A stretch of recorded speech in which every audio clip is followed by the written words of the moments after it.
My name is John DeCarmine. I have the honor of leading the team at Grace Marketplace, a low barrier housing focused shelter in Gainesville, Florida. We were never particularly a high barrier shelter, but once we started looking at what we needed to do to become fully low barrier and fully housing focused, we still had a lot of changes to make and a lot of transitions. Certainly it started with training our staff, training our funders, training our elected officials on everything from what housing first means, what housing focused sheltering means.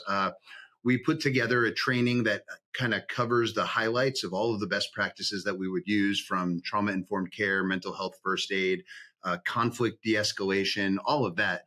And then the big stuff that we actually did really involved going out as staff, as leadership, modeling de-escalation approaches, updating our expectations for behavior, updating our enforcement guidelines, and then spending a lot of time looking through our shift reports and actually overturning a lot of service restrictions that, we would, if anybody was kicking somebody off campus for the day and they hadn't actually documented their de-escalation attempts, we would turn that over, bring the person back, and then work with the staff member to see how we could have approached it differently.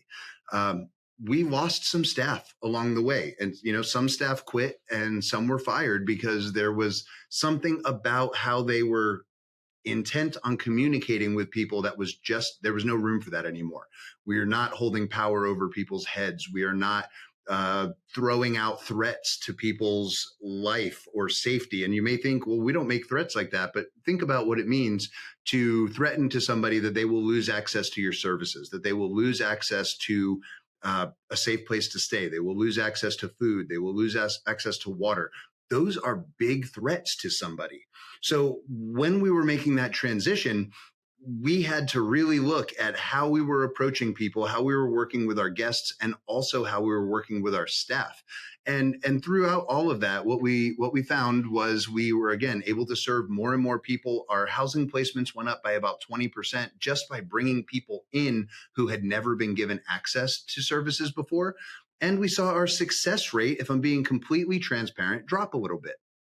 We have all seen people in our communities who do their fundraising based around this notion that 100% of their program participants graduate the program and move into permanent housing and life is good. But those approaches always fail to mention that they prevented 80% of the people who truly needed their help from coming into the services. So being really transparent, our shelter permanent exit rate was, hovers around 50% on our good months. Sometimes it's as low as 25% when and I see that as a benefit because it tells us that we're still bringing more and more people in and then finding ways that we can work with them, even if that exits to permanent destinations rate seems to have dropped on paper. We know that we are now starting to become a bigger part of the entire community response rather than just some single shelter that is trying to solve homelessness on its own. What we were seeing were the raw numbers of how many people we could move into housing creeping up day after day. Our success rate dropped because we were not only bringing in the people we were housing, but sometimes people come in and sometimes people aren't housed the first time.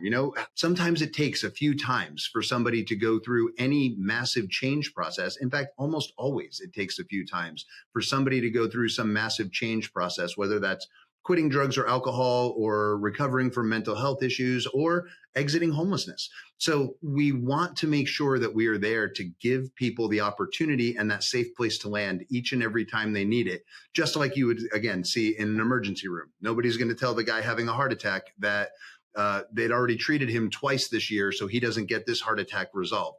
We can't be saying that about housing any more than we can about heart attacks.